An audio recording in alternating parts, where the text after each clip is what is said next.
जेबा से रोटी में घी लगा के। ई देखो हमर लालपन बीबी जेबा से कोमर हिला हिला के।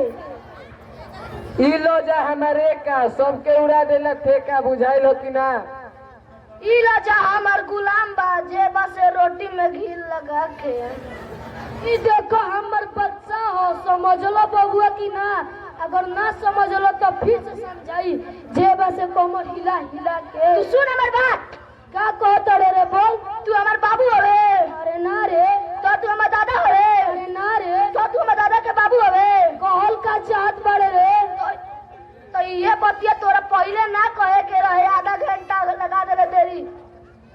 तो तू हमारे इतना कस के डांटिए देले हवे कि सब बुधिया भूल हो गइल जेबा से कमर हिला हिला के।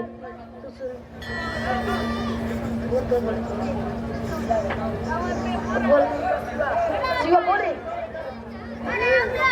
तोहनी जना के ये बतिया हम कबे से बतावल चाहत रही, मगर बुझाइल हो कि तू जना अपने में पटका पटकी कर दे बजा।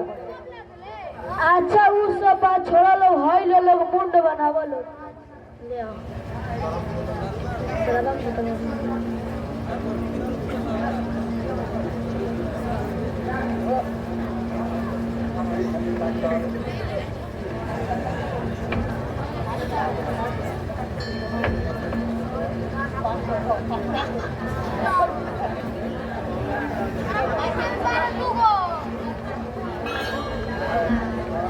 पिया जब मर्देला जाए के का बात कोने जब मेहरानू बलसन की झोरुआ से मरियो सो पिया जाओ।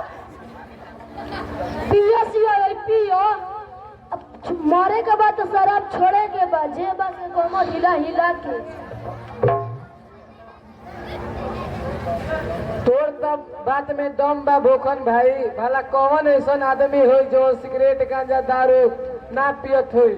हमारा देखे से तो ऊ तो एकदम मेहर मौगे हुई, ऊ अपन मेहरी के साया साड़ी साफ करत हुई। जानत बरसिया भैया जवान ससुरा ई सब ना खाए, बीड़ी गांजा सिगरेट सब ना पिए ओकरा कैंसर हो जाला। ई कहिया माने वाला बात बा। हमनिए को तो तीनों कोई पीते बनी जा, हमनी के कुछ होते नहीं थे।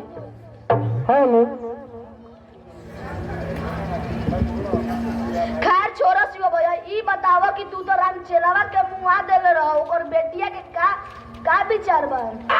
जल ही शोभा के जगराज सिंह के छावनी पर पहुंचा के चैन के सांस ले हो। जब तक ले जगराज सिंह के पास सुबह के ना पहुंचाए तब तक ले हमार खर्चा पानी बंद रही। अच्छा अब ठीक बा घरे चलो जाओ, लइका ना खिलावल जाई त खाए के ना मिली जेबा से रोटी में घी लगा के। ठीक बात तो चलो जाओ।